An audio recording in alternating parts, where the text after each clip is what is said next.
इसका विशेष महत्व है।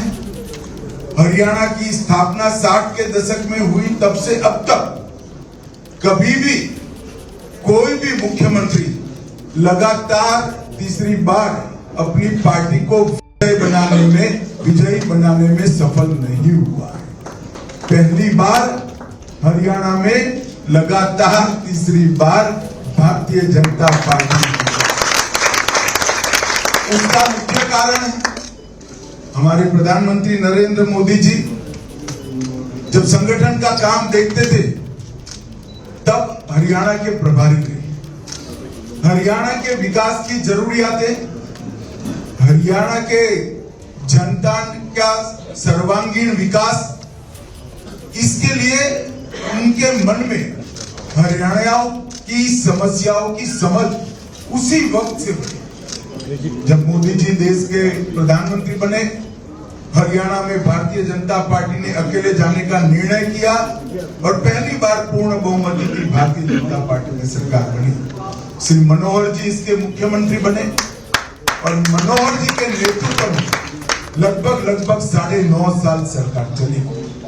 जब पार्टी ने मनोहर जी को केंद्र में दायित्व देने का निर्णय किया, हमारे युवा मुख्यमंत्री को पार्टी ने बागडोर सौंपी और उनके नेतृत्व में तीसरी बार हमें चुनाव जीत कर पाए।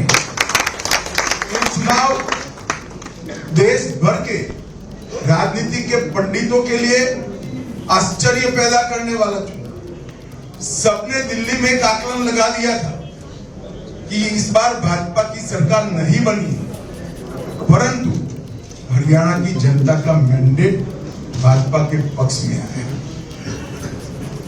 दिल्ली के राजनीतिक पंडितों के मन में जरूर आश्चर्य है, मगर मेरे मन में जरा भी आश्चर्य है। जिस तरह से 10 साल तक यहाँ भाजपा की सरकार चली और मनोहर जी ने इसका नेतृत्व किया, हरियाणा में पहली बार एक कल्पना बनी कि खर्ची और पर्ची के बगैर नौकरी।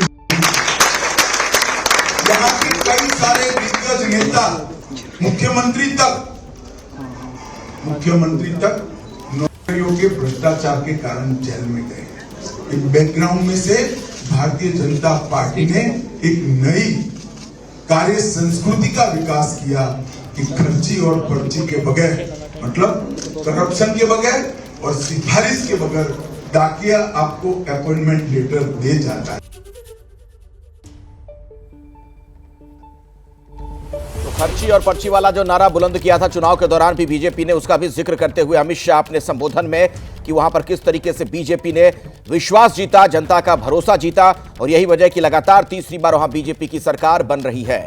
तो विधायक दल की बैठक हुई, खुद अमित शाह वहां पर मौजूद थे और विधायक दल की बैठक में नायब सिंह सैनी को नेता चुन लिया गया है, यानी अगले मुख्यमंत्री वो होने जा रहे हैं। कुछ ही देर में सरकार बनाने का प्रस्ताव वो पेश करेंगे, राजभवन जाएंगे, गवर्नर से मिलेंगे।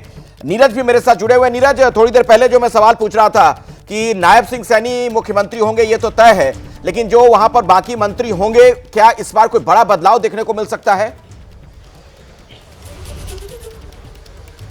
बिल्कुल अखिलेश, बहुत बड़ा बदलाव देखने को मिलेगा। बिल्कुल फ्रेश मंत्रिमंडल होगा क्योंकि नायब सिंह सैनी का मंत्रिमंडल होगा और पार्टी ये तय करेगी, कोशिश करेगी कि नायब सिंह सैनी की झलक उस मंत्रिमंडल में दिखाई पड़े, क्योंकि अगर पुराने मंत्रिमंडल को ही आप नायब सिंह सैनी के साथ जोड़ देंगे तो कहीं ना कहीं ये माना जाएगा कि ये मंत्रिमंडल पुरानी बोतल में, मतलब नई शराब पुरानी बोतल में आ गई है। तो इसको जो है कहीं ना कहीं इस मिथक को तोड़ने के लिए भारतीय जनता पार्टी की सीनियर लीडरशिप का प्रयास होगा कि नए और पुराने के समावेश के साथ एक बिल्कुल फ्रेश मंत्रिमंडल सामने रखा जाए, यानी कुछ सीनियर लीडर्स को मंत्रिमंडल में शामिल किया जाए और कुछ नए लोगों को मंत्रिमंडल में शामिल किया जाए, ताकि नायब सिंह सैनी की सरकार को अच्छे से इस्टेब्लिश। यहाँ एक बात समझनी बहुत ज़रूरी है, अमित शाह के आने के पीछे का पर्पज ही यही है कि नायब सिंह सैनी की लीडरशिप को उभारा जाए, उनकी लीडरशिप को इस्टेब्लिश किया जाए। और यही कारण है कि आप देखें कि नायब सिंह सैनी के नाम के प्रस्ताव को 2 सीनियर लीडरों ने रखा, जो लीडर एक लगातार 2 बार मुख्यमंत्री रहे और 1-2 बार से लगातार कैबिनेट मंत्री रहे, सीनियर मंत्री रहे अनिल विज, 7 बार के विधायक हैं। तो दोनों सीनियर नेताओं से रखवाने के पीछे का पर्पज यही है कि पार्टी एक ये शो करने की कोशिश कर रही है कि हम एकजुट हैं और हमारे यहाँ सीनियर लोगों की भी उतनी ही तवज्जो दी जाती है, इज्जत है और नए लोगों को आगे प्रमोट किया जाता है। तो निश्चित रूप में मैं बड़े बदलाव के आसार देख रहा हूं। लेकिन इस समय की सबसे बड़ी खबर अखिलेश अपने दर्शकों को बता दें कि करीब 2 बजे के आसपास राजभवन जा सकते हैं भाजपा के नेता और सरकार बनाने का दावा राज्यपाल से मिलकर पेश कर सकते हैं। तो अब की जो सबसे बड़ी खबर यही है कि 2 बजे जा सकते हैं। ठीक है नीरज, मैं आता हूं दोबारा आपके पास। एक बड़ी जानकारी, एक बड़ा अपडेट आपने दिया कि 2 बजे का वक्त बताया जाता है जब राजभवन जाएंगे, बीजेपी के नेता वहां पर जाएंगे, नायब सिंह सैनी वहां पर जाएंगे, सरकार बनाने का दावा पेश किया जाएगा। राजभवन से सचिन मेरे साथ लगातार जुड़े हुए, मेरे सहयोगी सचिन, आज ही सरकार बनाने का दावा पेश किया जा रहा है, 2 बजे का वक्त, इस तरह की जानकारी आ रही है, नीरज भी बता रहे थे। जी बिल्कुल, आज ही दावा पेश किया जाएगा क्योंकि कल शपथ ग्रहण समारोह है पंचकुला में, तो आज ही दावा पेश किया जाएगा। सरकार बनाने का जो प्रोसेस है, जो प्रक्रिया है, उसको आज ही जो है कंप्लीट किया जाएगा और तमाम तैयारियां जो है यहाँ पे गवर्नर हाउस पे, राजभवन पे जो है इसमें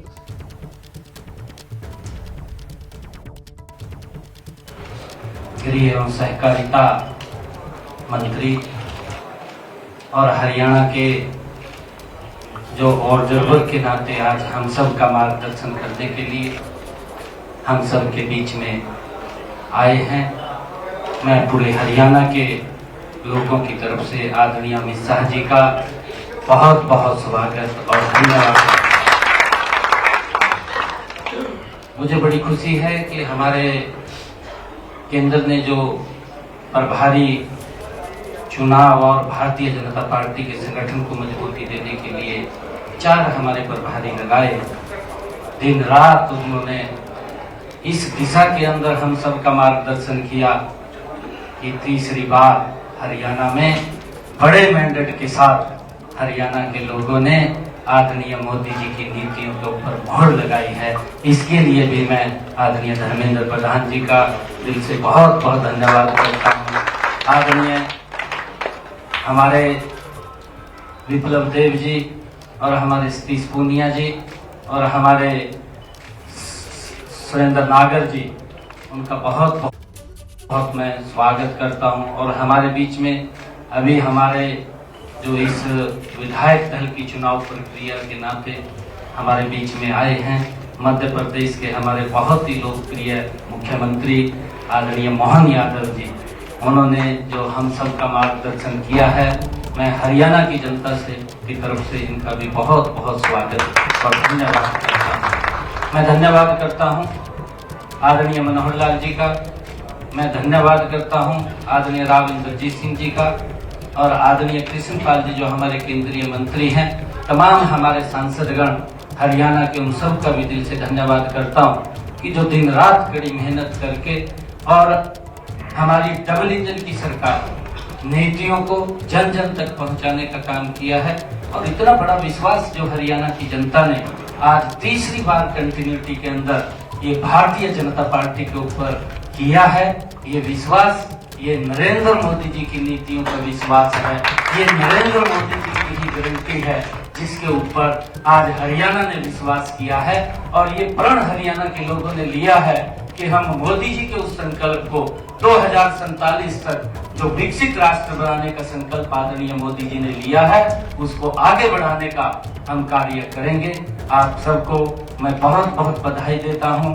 पुनः आदरणीय अमित शाह जी का बहुत बहुत धन्यवाद और मोहन यादव जी का यहां पहुंचने पर स्वागत करता हूं। और हम सब मिलकर के मैं विश्वास दिलाता हूं आदरणीय अमित शाह जी को कि हमारी जो ये टीम है, इसमें कुछ लोग और भी हैं जो आजाद इंडिपेंडेंट जीत करके आए थे, उन्होंने भी भारतीय जनता पार्टी को अपना समर्थन वो दिया है। उन सब को साथ लेकर के जो हरियाणा के लोगों की अपेक्षा है, आदरणीय अमित शाह जी, ये पूरी टीम उस अपेक्षा के ऊपर खरा उतरेगी। आदरणीय मोदी जी और आपके सपनों को जो भारत आप बनाना चाह रहे हैं, उस भारत को बनाने में हम कृत संकल्प होते हुए आगे बढ़ने का काम करेंगे।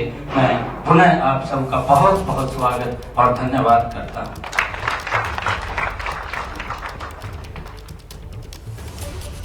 तो नायब सिंह सैनी को आपने सुना, विधायक दल का नेता जब उन्हें चुन लिया गया उसके बाद वो धन्यवाद ज्ञापन कर रहे थे। वहां पर मौजूद तमाम नेताओं को उन्होंने धन्यवाद कहा है और अब हरियाणा के अगले मुख्यमंत्री भी नायब सिंह सैनी होने जा रहे हैं। एक बार फिर से मुख्यमंत्री पद की शपथ वो लेंगे। सरकार बनाने का दावा आज ही पेश किया जाएगा। जो हमें जानकारी मिल रही है उसके मुताबिक दोपहर 2 बजे का वक्त मुकर्रर किया गया है। राजभवन पहुंचेंगे। आदरणीय मोदी जी ने, भारतीय जनता पार्टी ने, आदरणीय नड्डा जी ने हमें इस जिम्मेवारी को दिया, तो उस समय हमने एक संकल्प लिया था कि हरियाणा में 50,000 नौकरियों को हम बिना पर्ची खर्ची के देंगे। कुछ नौकरियों के ज्वाइनिंग लेटर हमने दिए, परंतु कुछ बच्चों के रिजल्ट्स तैयार थे, कमीशन ने तैयार किए थे, जो ही निकालने के लगे तो विपक्षी दल वो चीफ इलेक्शन कमीशन के पास गया और हाई कोर्ट में चला गया, तो उसके ऊपर रोक लगी थी। हमने ये अनाउंसमेंट किया था कि हम सबसे पहले उन बच्चों को ज्वाइनिंग लेटर देंगे। हम अपनी बात के ऊपर पूरा कायम है और बच्चों का वो रिजल्ट तैयार है। हमारे 24,000 बच्चे हैं, 24,000 बच्चों का कल ही जब सब्त होगा तो कमीशन का पूरा रिजल्ट तैयार है, वो उसको जारी कर देगा। ये हमारा जो वायदा था, उस वायदे को भारतीय जनता पार्टी जो बोलती है उसको पूरा करती है और कल ही उन सभी 24,000 बच्चों के रिजल्ट जारी हो जाए।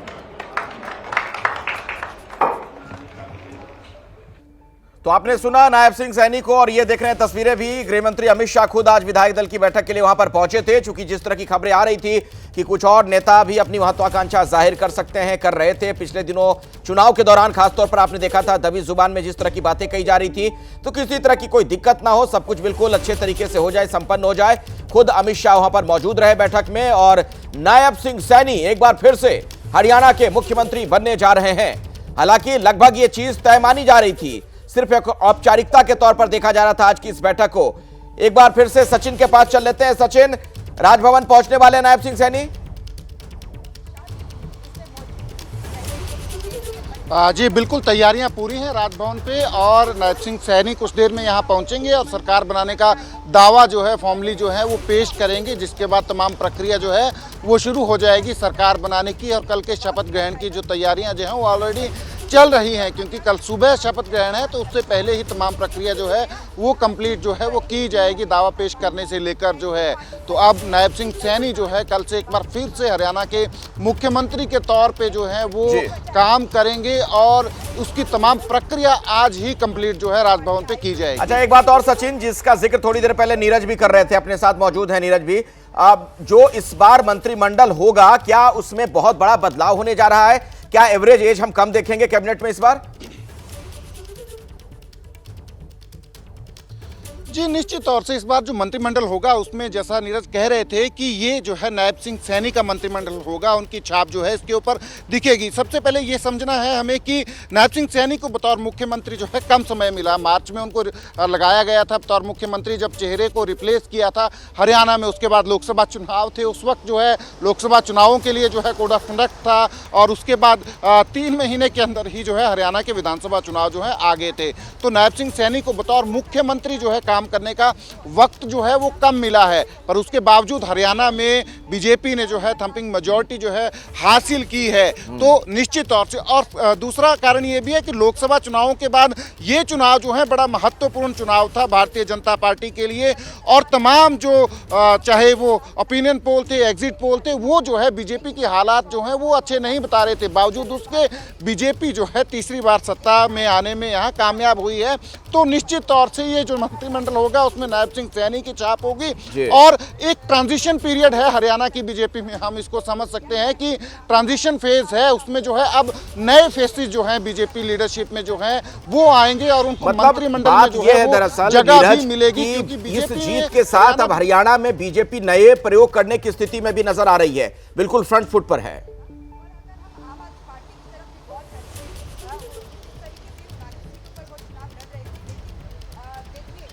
नीरज,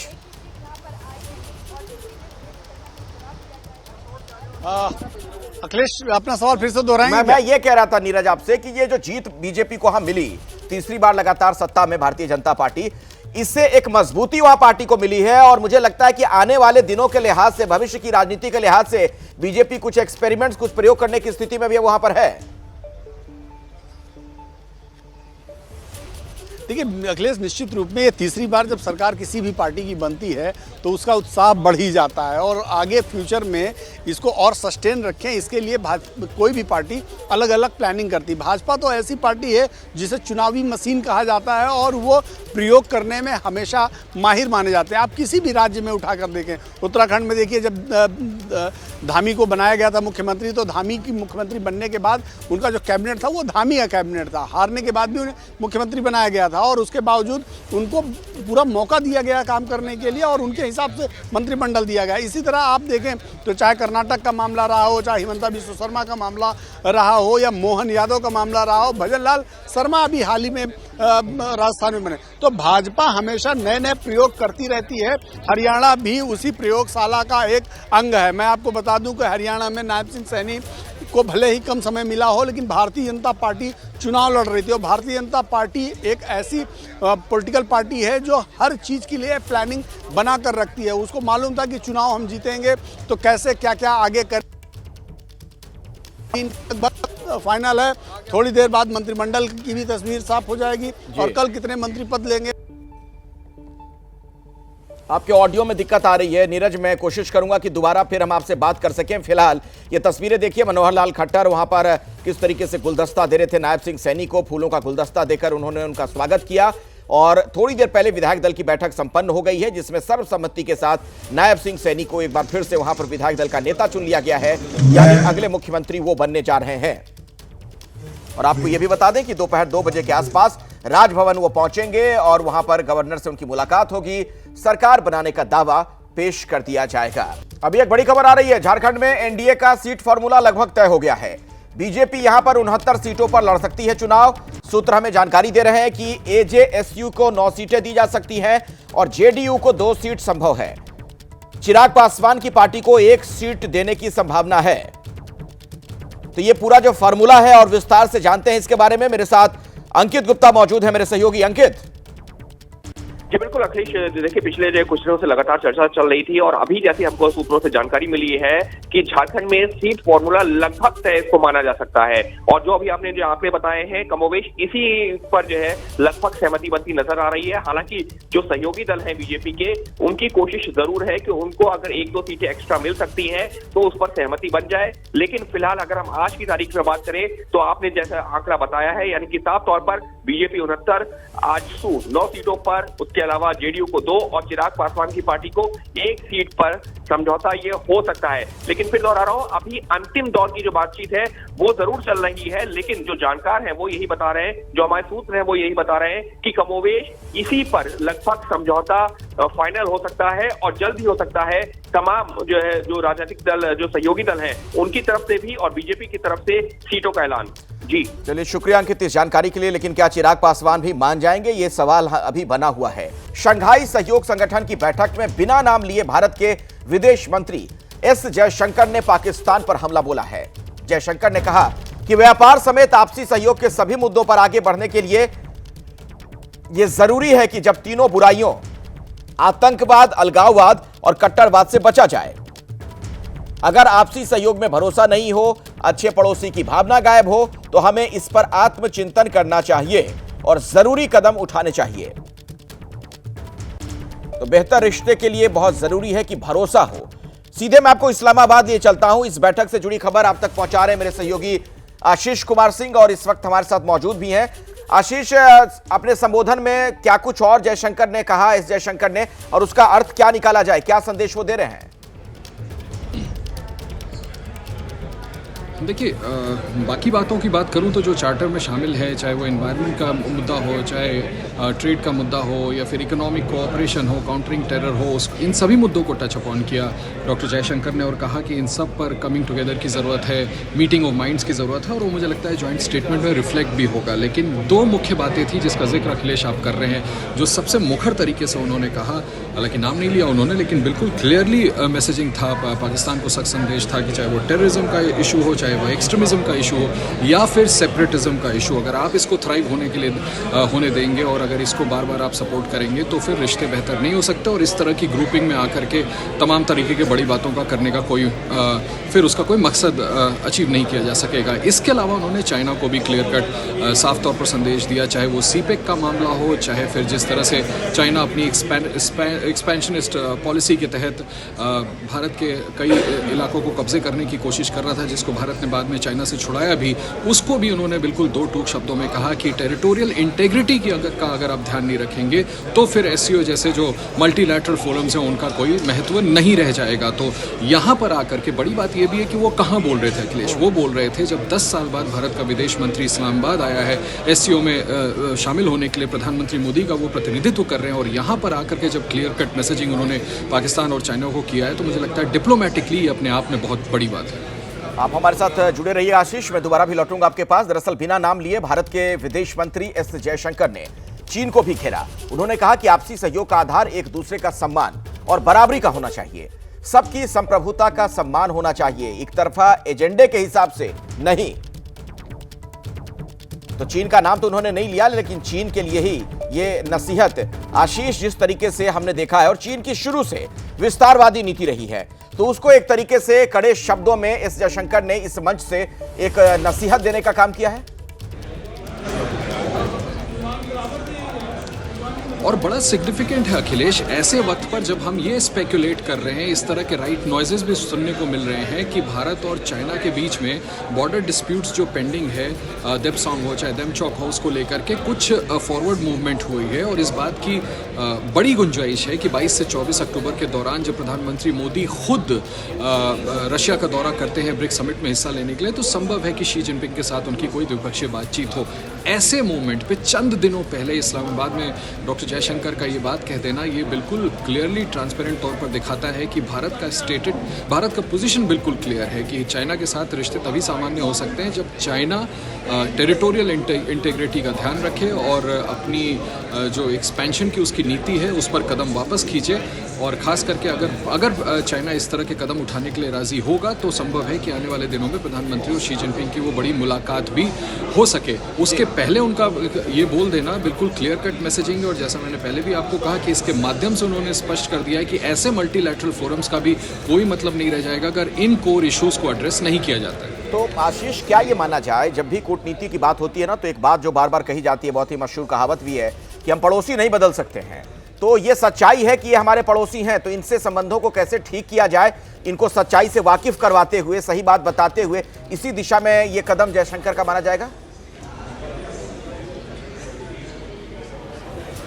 देखिए, खुद एम्बेसडर रहे हैं चाइना में और चाइना का बड़ा एक्सपर्ट भी माना जाता है डॉक्टर जयशंकर को, बहुत अनुभवी डिप्लोमेट वो रहे हैं। निश्चित तौर पर एक एक शब्द जो डॉक्टर जयशंकर कहते हैं वो बहुत सोच समझ के कहते हैं, भारत की विदेश नीति को वो डिफाइन करते हैं। आपका बिल्कुल ठीक कहना है कि डॉक्टर जयशंकर जब ऐसे समय पे ये बात कह रहे हैं तो ये रिफ्लेक्ट करता है कि we can not choose our neighbours, लेकिन उसी को नेविगेट करना है। इरादा इंडिया का हमेशा कंस्ट्रक्टिव रहा है और क्या वजह है कि अगर पाकिस्तान के बारे में बात करूँ तो ये डिसीजन किया गया कि डॉक्टर जयशंकर 10 साल बाद कोई विदेश मंत्री यहाँ आ रहा है और यहाँ आकर के भी अपनी पोजीशन चाहे पाकिस्तान को लेकर के हो चाहे चाइना को लेकर के हो, उन्होंने बिल्कुल कैटेगरिक तरीके से साफ किया है। तो भारत का मत बिल्कुल साफ है। भारत चाहता है इन दोनों देशों के साथ रिश्ते सामान्य हो, लेकिन उनके लिए जो प्री रिक्विजिट्स हैं, जो भारत की शर्तें हैं, उसको पूरा करना पड़ेगा और चाइना के बनिस्पत इस बात का आपको ध्यान रखना पड़ेगा कि आप अपने कदम पीछे खींचें, जो टेरिटरीज ऑक्यूपाइड हैं उनको छोड़े तो रिश्ते सामान्य हो सकते।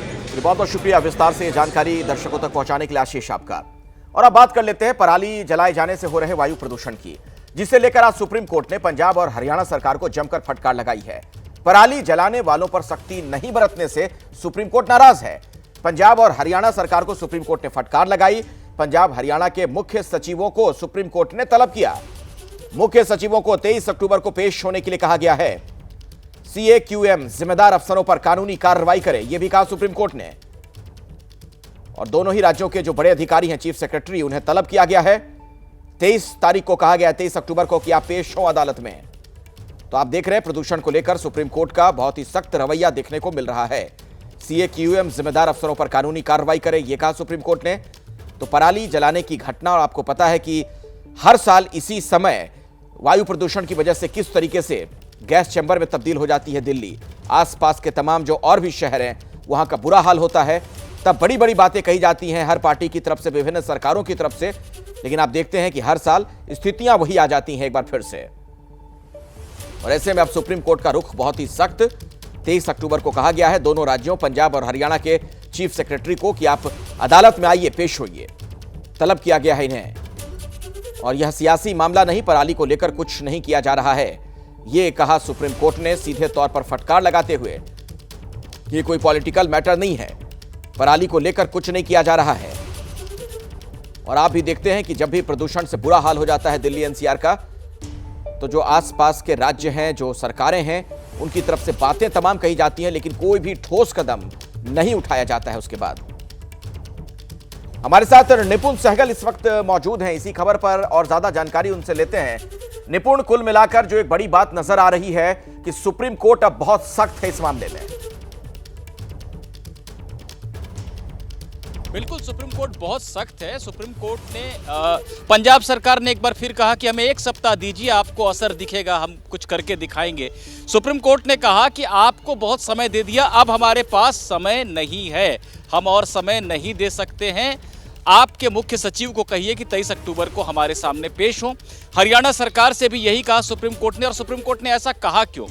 सुप्रीम कोर्ट ने ये पाया कि इसरो, यानी इसरो की जो सैटेलाइट्स होती हैं, उनसे रियल टाइम जानकारी मिलती है, कहां पर आग लगाई है, किस खेत में आग लगाई गई है, पूरे उसकी लोकेशन की जानकारी दी जाती है, दोनों राज्य सरकारों से शेयर की जाती है।